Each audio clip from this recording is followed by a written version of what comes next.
Welcome, welcome, welcome. We are back to 40-Day Wealth. I am Evan Turk, the host with the incomparable Nizan Mosery. Nizan is not only a client of mine, but a good friend of mine as well. He is in real estate. And once again, this is a show about wealth, about creating wealth and what you leave on this earth, what your legacy is. And having known Nizan for quite some time now, not only is he a good friend, but he is extremely interesting. One of those people you could talk to for 10 minutes and notice that you've talked to for 3 hours and there wasn't any silence.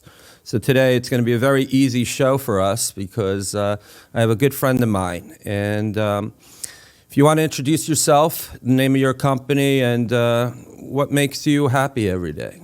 Yeah, sure. Well, first of all, thank you for having me on the show. I appreciate that. Nizan Mosery, the name of my company is MTN Investment Group. That's my real estate acquisitions company. I have a residential brokerage company as well. That's called Keen Realty Solutions, and spelled Kean, and that's my entire family. It's Kaya, Emilia, Agata, and Nizan. I created that years ago. I like to include my family in a lot of the things I do. So if you have an extra child, you're going to have to change the name? I'm going to have to change the name or just add it on to the end. Yeah. That's what I have you for. Exactly. Yeah. So how long have you been in the real estate industry? Your whole life, right? Because it was something that you saw your father create wealth and something that you just wanted to emulate. And yeah, I mean, I like to say, I joke, but it's fun, but it's kind of serious, where my dad used to tell us, he used to tell me a lot. He goes, the wealthiest person is someone who owns a piece of land free and clear. Mm-hmm. You don't owe it money to anybody. It's yours. You can do whatever you want on it. You can live on it. You can rent it, build on it, borrow against it. He goes, it's a great source of wealth. And, he used to tell us there's two types of people in this world. Mm-hmm. Those that pay rent and those that collect. And son, right. You want to collect. Mm-hmm. I remember when I came back from Israel, from living in Israel, I came back to New York, and I didn't have a place to live, so I went to live with my parents. Mm-hmm. I was 21 years old. And one night I'm in the shower, and I'm getting ready to go out. It's 11 o'clock at night. My dad sticks his head in the shower, and he goes, "What are you doing? Where are you going?" I go, I'm going out to party with some friends. He goes, "You need to go get a job. You need to this, blah, blah, blah, blah, blah." I said, okay. The next day I went and I rented an apartment, and he blew a lid. He goes, "Didn't I teach you anything? You're renting, you're throwing money out the window. You might as well just burn the money. You're not building equity. You're not doing anything. You're making somebody else rich." Right. So that was always in the back of my mind, and whatnot. My dad wanted me to become a lawyer. Good thing you didn't. I can't see you as a lawyer. Yeah, no, I went. I remember I took my first business law class at Pace University in downtown Manhattan, and the teacher that came in, I recognized him. He was a client of ours because we had clothing stores in the village. Right. So he came with his Giorgio Armani outfit and whatnot. I'm like, dude, I sold you that outfit. And then he gave us a thick book like this, and he told us by next week we had to read half of it. And I said, that's just not for me. That's not my head. No. I as a lawyer, you're constantly trying to redefine who you are in your career, because it is not only a challenging career, but it's one, if you don't control it, it will control you. And the whole concept of a billable hour, for example, now your whole value is surrounded by time, rather than adding value. Mm-hmm. So I guess I'll plug my law firm. This is one of the reasons we do the podcast. You should talk about me a little bit. But we work on a membership model for our clients, just like Nizan. He's one of the members. We work together in a way where we add value rather than just on a clock. So one of the things I love to do is just getting to know my clients and not being in a position where they think that they're going to be billed. I actually want to know what they're all about. What better way of doing this than having a podcast? Because then I really get to hear you, and on camera, you get to share with the world who you are and what you're doing. Yeah. But you've been a client of mine for quite a while, and what I really appreciate working with you is you think like an entrepreneur. You have that mentality, and we were talking off the set earlier today about you know, what you want to do when you retire. And all my clients could probably say the same thing. Retire? I'm not working. I'm not. First of all, let's take a step back. Yeah. Retire from what? I'm not working. Exactly. Exactly. You You're know? adding value by creating wealth Right. rather than like most lawyers, you know, working for it. Your value is not driven on the time, but it's on the success. Correct. So getting back to your success, what was the biggest challenges that you've had building your wealth, and how did you overcome it? And I could share some of the things that we've been through over the years, which I commend you for. Yeah. You know, but what is really the biggest hurdles and challenges that you felt like that brought you from this one level to the next? Like, how did you evolve to that next level? Like dealing with that challenge or challenges, and how did you overcome it? One of the first challenges that I had to overcome, that sometimes is still lurking there, is the mindset of not being a college graduate, for example, right? That in itself. But then it's funny because I hired a coach to help me with my coaching business and whatnot, and he's very, very wealthy. He makes 6-7 figures a month through his coaching business.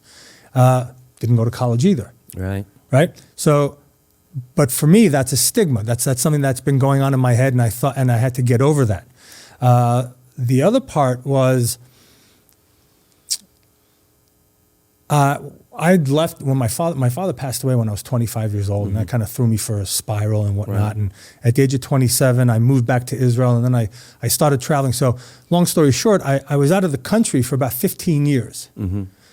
I left New York, and when I came back in 2009, I ended up in Florida. So all of my contacts, all of my network, everything that I knew, it was gone. I had to start from zero.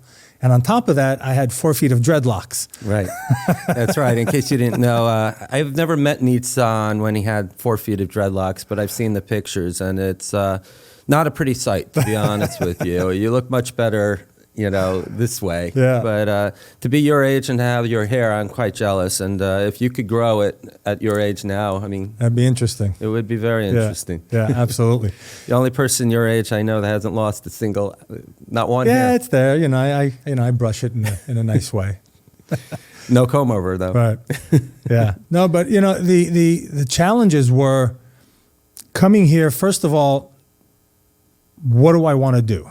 Right. Again, starting with that mentality that not a college educated person. I don't have a degree. I didn't have that direction that a lot of people have. So what did I want to do? What was I good at? What could I do?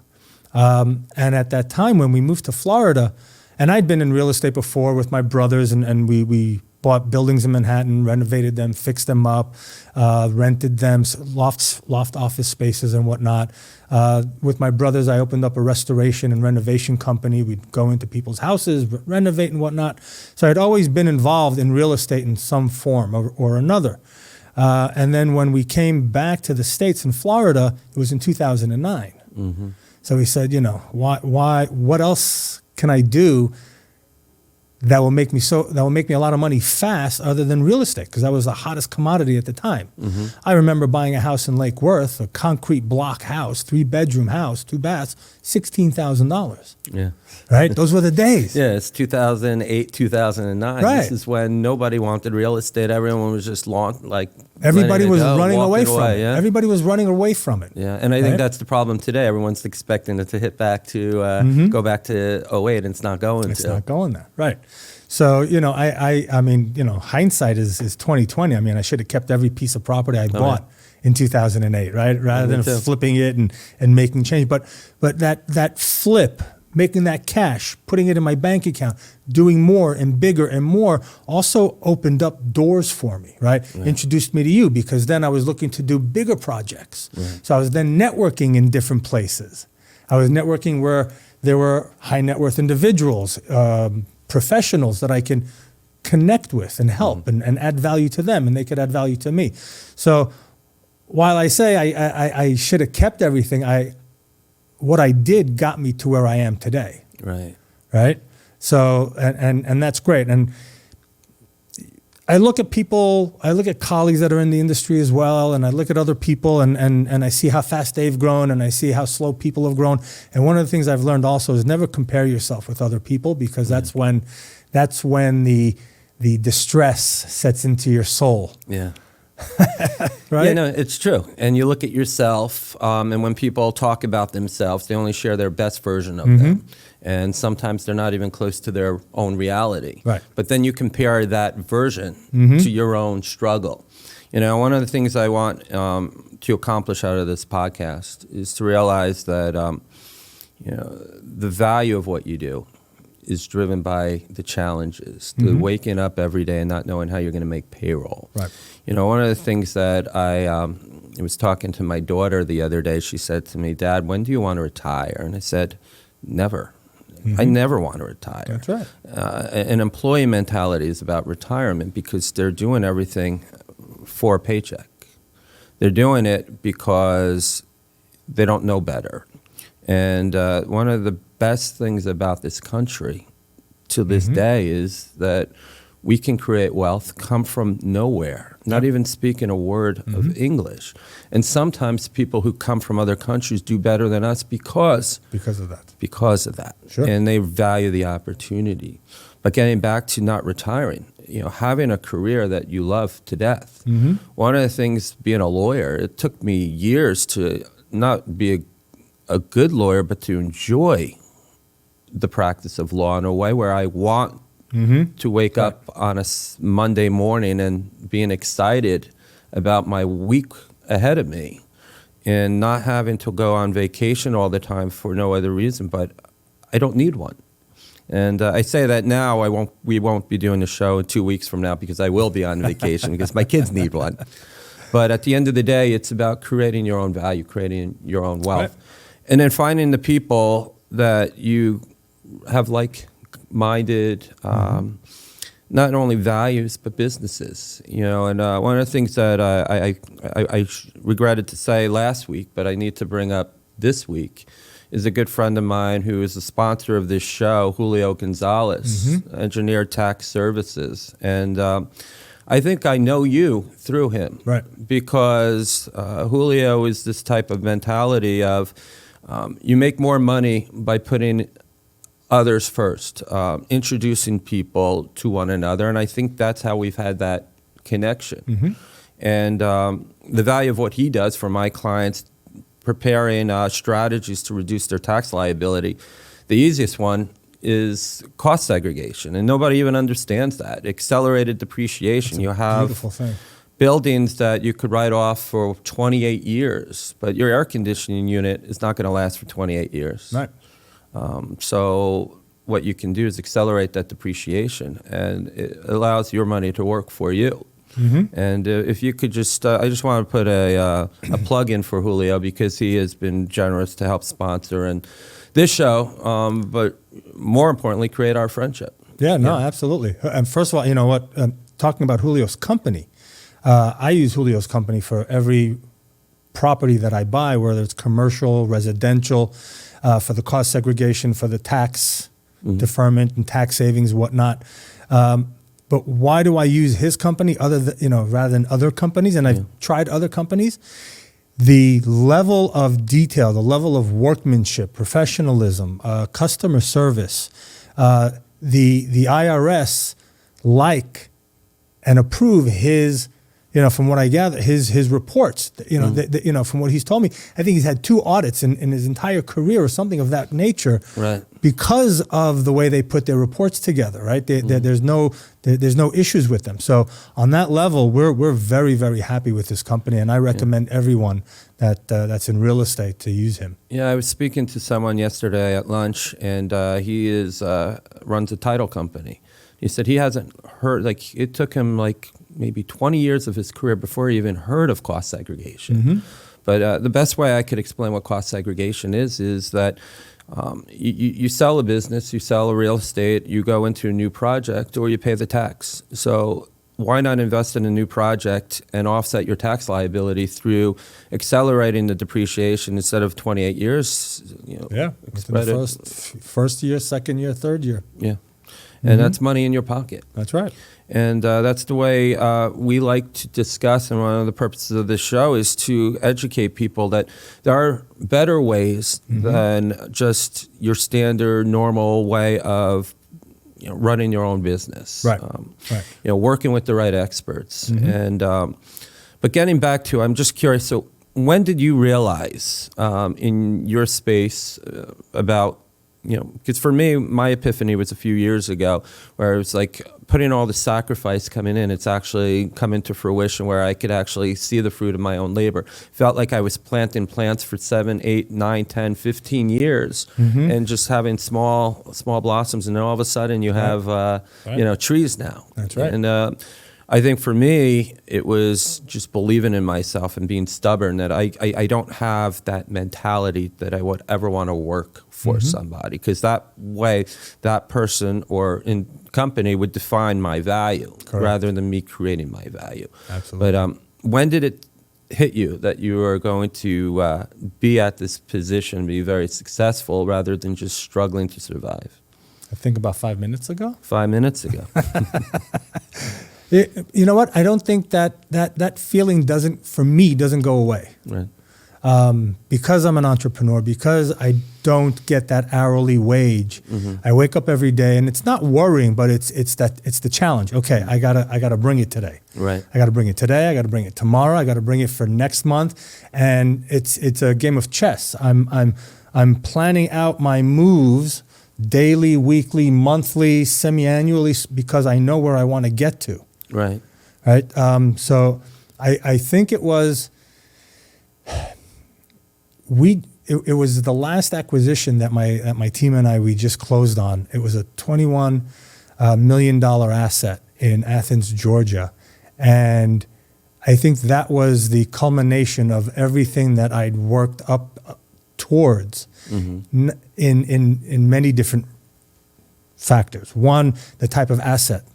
Right. When I got started in the commercial multifamily world, I was going after D properties and C properties. Right. D stands for don't buy. Right. In those areas. Right. Yeah. And the C's are great properties because they're good cash flowing properties. The B properties are good because they got cash flow and a little bit of appreciation. The A properties really didn't look because they were too expensive. Again, it was in a higher tier. It was a different game, right? It's like what to look towards. And within the last, I would say 18 months, with the new team that I've created, that I've helped create and was co-founder of, we've gone out to do some incredible things. And just like you said, it's because since 2009, moving back here, been building and taking 2 steps forward and sometimes taking 3 steps back and going, okay, that didn't work, right? Let's pivot. Let's figure something else out. Absolutely. But never giving up, planting the seeds, right? And doing it. So this last 18 months have been an incredible eye-opening because it has been the culmination of everything. Being able to go after these higher ticket products, and getting our investors there and a different level of investors that we're talking to. Yeah. One of the things I noticed is the stress doesn't go away, but it's different stress. It's used to be distress, now it's eustress, which is good stress. It's excitement stress because you know what the outcome is. You know you're going to get punched in the face a little bit, but you know you're going to stand up and you're going to conquer. And what's great about being in business for so long is you finally, in your 20s, you see your friends going out, having fun, and having, income that is higher than your income. And then in your 30s, you start settling down with your family and everything else. But for me, it was still an impossibility to create a budget because you didn't really know, you made a fortune one month and you were dry the next 3. Right. So how do you budget? And how do you invest in yourself in things that are outside the ordinary? And hopefully this podcast could share that and enlighten people because everyone's story is different. Sure. For me, it's until I hit my 40s, I realized that if I went back and could change anything other than investing in Tesla at the time or, doing the little things that we could foolishly say, but with what I know now, with what I knew then, I wouldn't change it.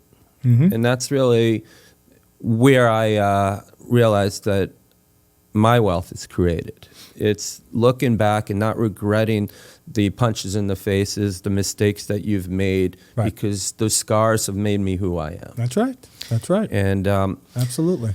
we're a couple of minutes over, but it was worth sharing. The next part of our podcast I want to share is what is extremely important to me, and one of the main reasons why I created this podcast is your time on earth is finite. I just lost my mom at age 74, and makes you really think. My father's 70, now he's 75.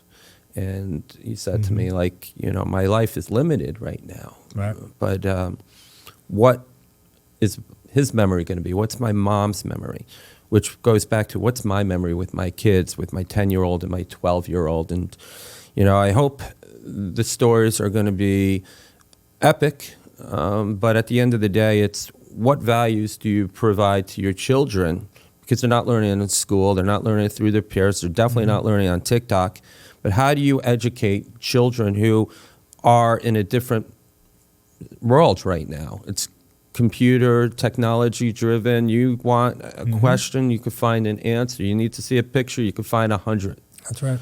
So it's just a different world. Different world. So how do you add value to this world? And the way I do it is, I think of my kids as socialists. They grow up as socialists, and my job is to make them capitalists. I make them work, and then we're going on vacation, and it's not like they need to pay for the trip, but they're contributing. And you have two teenage daughters, gorgeous daughters for that matter, which makes life a little bit more difficult, I can only imagine. A wonderful wife. And what's your legacy going to be? What are you doing now so that their lives can be better? Not spoiled, but better. Sure. Yeah, that's a great question. My legacy is the memories that I'm going to leave with them, right? My father worked. He had a brick and mortar shop in New York, so he would wake up every day and he'd go to work, and that was it. If he, and then when my brothers grew up, they helped him out a little bit. But then I was young, and he died when I was young, so I didn't really have a lot of dad time. Right. And so my legacy for my kids is creating memories and being there for them. I remember when we moved back to the U.S. in Florida, and my daughter started going to school. And just like yourself, I travel. I go networking events. I go to different conferences. That's my business. That's what I do in my company. Yeah. Right? I'm away. And I made a promise to myself, and I made a promise to them, although I never told them, but I made a promise to myself that I would never miss an event of theirs because I was traveling for work. Because I control my destiny. Right. Right? And also I'm teaching them this Jewish philosophy called Tikkun Olam. What is that? That is repairing of the world. Every Jew is burdened or has the responsibility of repairing the world. If you see injustice happening, you bring justice. If you bring poverty, you bring aid and charity. My legacy for them is whatever you can, go out and do good, repair the world, fix, help your neighbor. Be a positive influence onto this world. Yeah. That's my legacy. One of the things that I respect a lot from you is that every summer I don't get to see Nizan for at least a month. You're traveling somewhere. The kids are always with you. Where did you go this summer? I forget. This summer I sent my daughters to Israel. Okay. They went on a 3-week tour to Israel, but before that, we spent some time in New York, and then when they came back, we spent some more time in New York. But now we just went skiing. Before that, we went on a cruise. Skiing or snowboarding? Skiing. I'm a skier. Your girls ski too? Yeah, they ski. Yeah. Exactly. And then before that, we went on a cruise, and then we take them to Arkansas with us to our lake house. So now they're teenagers. We have to bribe them. Yeah. Let's go. Okay, you can bring your friends with you. Right. But it's still, we're still making memories with them. They're still remembering that they went on trips with their parents and their family, and they had a great time. Yeah. I mean, that's important, man. Those memories. So 50 years from now, you're gone. 100 years, whatever that time is, whenever you meet your maker. What do you think your daughters are going to tell their children about their father? He was a great dad. Not the dreadlocks? No, not the dreadlocks. Not the dreadlocks. They'll have pictures of the dreadlocks. But, You know? But what are the values you think they're going to teach their kids that they have acquired because of your contributions? Never give up. Mm-hmm. Never quit. Do your best, no matter who's looking or if no one's looking. Right. Again, do unto others. Mm-hmm. I want them to know that they're loved, that they were loved, Mm-hmm. and that someone cared about them, and that there was someone out there who thinks the world of them. Yeah. And that's what they should pass on to their children. You know, it's hard to go through this life, you know, just as you said, you know, Mike Tyson has a great saying, right? Everybody's got a plan Until you get punched in the face. until you get punched in the face. Yeah. Now, you know, we've all gotten punched in the face. We're going to keep getting punched in the face. I didn't have a place to go when I got punched in the face Mm-hmm. to have support. I had to always rely on myself. Right. I don't want them for that. I don't want that for them. I want Yeah. them to know that they've got a place they can come. You know, if you fell down, come home. If you got hurt, come home. If you lost money, come home.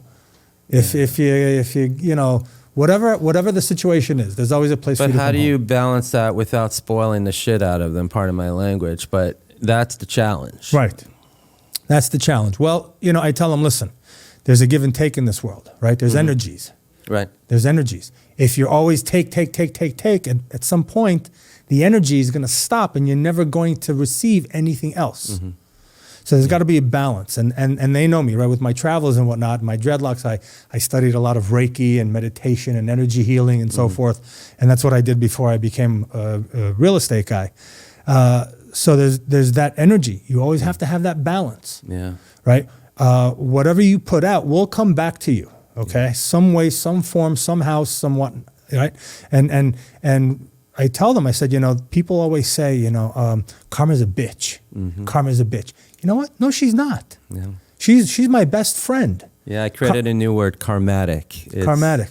living your life and watching karma just come return in your life in a way that is just epic. Exactly. And I don't think it's in a dictionary. I think it means something else in a Hindu religion, but I want to make that a word, karmatic. It's absolutely. It's you do the right thing Right. when nobody's watching. Exactly. And it just naturally becomes who you are, and it defines your character. Your character is defined not by what you say. I used to do this all the time. Someone knock on my door and say, would you write a check to this charity? And I'd say, oh, yeah, I'll write it tomorrow. And then I felt as if I actually wrote the check. You know, I felt good about myself. Oh, I have a big heart. I'm going to do this tomorrow. But then you realize it's even worse than you not even lying to yourself and to someone else, Right. for that matter. You know, become accountable. You know, and that's the thing that I think I'm teaching my children. Absolutely. You know, they could, pardon my language, they could fuck up 100 times. There's consequences to That's it. right. I'll come back with open arms, but there's consequences. Right. And it's teaching them those consequences, what those problems are, what those issues are, Right. how we work together. I'm not going to always be your friend, but I'll be your father. Right. I'll always tell you when you're not doing something, I'm not going to be the one to enable you. Right. And that's the challenge. And only, you know, Listen, my- I tell my daughters, I said, listen, I'm born and raised in New York City, like you, right? yeah, I tell them, look, I'm going to call it as I see it. yeah, If I think you're bullshitting and you're fucking up, I'm going to tell you that's bullshit. yeah. But when you're doing something awesome, I'm going to be there also, clapping the loudest, cheering you on the loudest. Yeah. Right? I'm not going to sugarcoat it. Yeah. Right? And that's how we as fathers have to make sure that they don't get spoiled. Right? Yeah. The moms spoil them. We got to keep them in line, Yeah. and we got to keep them. You know, this is reality. Right? My daughter comes to me. She goes, "I need a mental health day." I go, "From what?" She goes, "From school. There's no from now until spring break. There's no more vacations." I go, "But you and I tell her, I go, "But do you realize in life, ain't no such thing as a mental health day. No. You don't get it. It's not going. Oh, you know what? Maybe. I said especially, and I tell her, and this is how I instill that entrepreneurial mindset into them as well. I said, especially if you're working for someone else Yeah. and you've got a job, there's definitely no mental health days. If you take a mental health day every week, you lost your job. Nobody's going to hire you. And you'll need mental health. And you'll need exactly. I said, so, there ain't no mental health days. Go, you go. You figure out how to do it. And if you're not successful, come to me. We'll talk about it and we'll figure out how to work through it together. Yeah. But what the fuck is this mental health day? I know, and the hardest thing I have, the biggest challenge with my kids, I'm not with them all the time. So their mother's with them a lot more than me, and God bless her. She's an excellent mother, and she's done the right thing. And, the one thing we get along better than anything is we love our kids more than That's life right. itself. But the struggle with that is spoiling them. Yes. And Yes. being in a position where you want to provide for them, you want to make their lives better. But the reason why our lives are good is because we struggled at the That's same right. time. That's right. So that you have to make sure that they deal with the struggle. Yes. And you don't enable the mental health day. You don't succumb to that bullshit because it's bullshit. Yes. And the one thing that my kids know is I'm not going to sugarcoat things with them, and I'm not going to say, oh, it's okay. Right. Both of my kids love basketball, but neither one of them are going to be in the NBA. They're just not. It's funny because my son, he's the best worst player on the team, Right. and the best sixth man when bench- it comes the off best the bench bench. warmer. But he defied what I said. I said, I don't think you're going to be in the NBA except, I said, son, you're Jewish. There's only one Jew in the entire NBA. There's one. And he's 6'9". You're not going to get those genes from me. Your mom's 5 feet tall. Not going to happen. Right. But half the owners of the NBA are Jewish, so maybe that's the path. Exactly. This way you could own a team like That's Mark right. Cuban, right? That's right. And he defies me, and he has gotten so much better. That's awesome. He's still the sixth man on the team, but He's working. He's pushing. He's got a goal. yeah. He's And got a goal, we were right? playing horse the other day, and he kicked my ass. I was like, maybe I shouldn't have, or maybe I encouraged him That's right. for him to defy what I'm saying and say, no, you're not going to tell me I can't do something. That's like Michael Jordan's story. Yeah. Right? High school coach or whatever it was told him you're never going to amount. You might as well quit. Yeah. He showed him. Right? Exactly. So I can't believe when we have these conversations, this is, it goes by 30 minutes, goes by like 3 Right. seconds. Yep. So the third part of our show is my favorite part of the show. I'm going to put you on the hot seat. Stay Okay. tuned. We are back. This is my favorite part of the show. Well, it's episode 2, so that's yet to be defined and determined. But right now it is my favorite part of the show. It's called Putting You on the Hot Seat. I'm going to ask you 10 random questions, and you have 5 seconds or less to respond to them. So whatever comes Okay. out, and remember, this is not a live show. So if you make a fool of yourself, we'll just put it out as a As a blooper. as a blooper. So please do. There's no wrong answer, but there are better answers than others. The first question: who is your childhood celebrity crush? Okay, so I'm going to date myself. Farrah Fawcett, Cheryl Ladd. Yeah, those they were pretty. I had a poster of Farrah Fawcett Oh, in my really? closet. Wow. Yeah.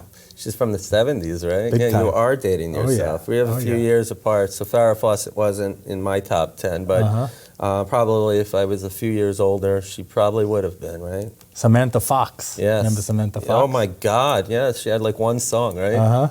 Yeah. It's all needed, right? Next question. Person you would trade places with for one day. President Trump. President Trump now or when he was in office? When he was in office. What would you do in that day? What would I do in that day? I would find out if aliens exist. That's yes, what I would do. I would go to Area 52 or whatever Yeah, that after is. 51, I think Right, it is. 51, and just check all that. They say that there's a letter that every president writes or passes on. I would want to look at those things. Yeah, Yeah, absolutely. for sure. I'd write a few executive orders too while I was at it. Yes. Guilty pleasure. What's your guilty pleasure? Guilty pleasure? Chocolate. Chocolate. Dark chocolate or milk chocolate? This defines who you are. Dark chocolate. Yes, all right. Me Yeah. too. Not 100% like No, that. 75, 80 in that range. Yeah, I don't know why you put milk in chocolate. To Yeah. me, it's just a waste. Mm-hmm. Biggest risk that you ever took? Biggest risk I ever took. The biggest risk was going out on my own as an entrepreneur. Biggest risk, Yeah. you know? Best reward too, right? Best reward, absolutely. What never fails to make you laugh?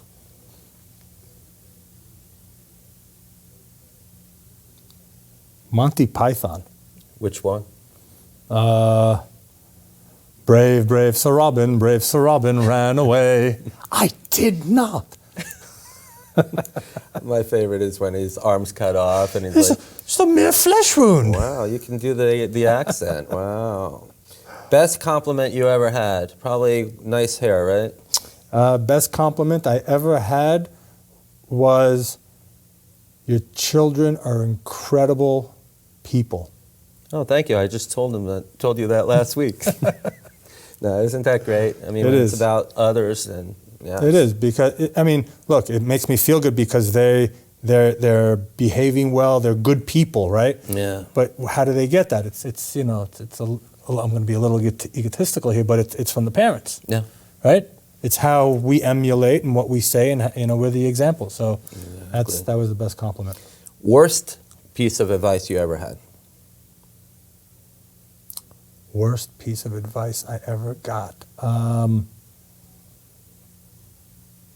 Worst piece of advice. That's a good one. Oh shit. Got a lot of bad advice over I got a here, lot of but- bad advice. Yeah, seriously. Go get a job.